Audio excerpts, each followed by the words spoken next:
Hi everyone, I'm Sabi. In this video I'm going to show you how to add row or column grand totals to the view. I'm not a big fan of creating cross tabs in Tableau, but if you have one, the grand totals can be very helpful. I create a small cross tab and I show you how to add these grand totals.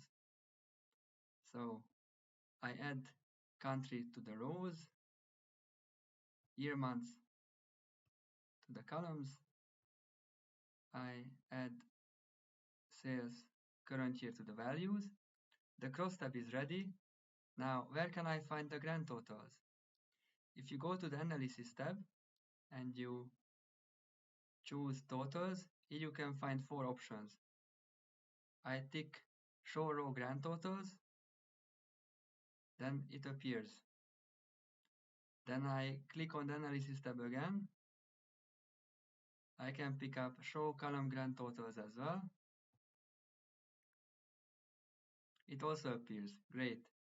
If you would like to have a different setup, Tableau is quite flexible. Here you can pick up row totals to the left as well, or you can also choose column totals to the top. It is also a practical option.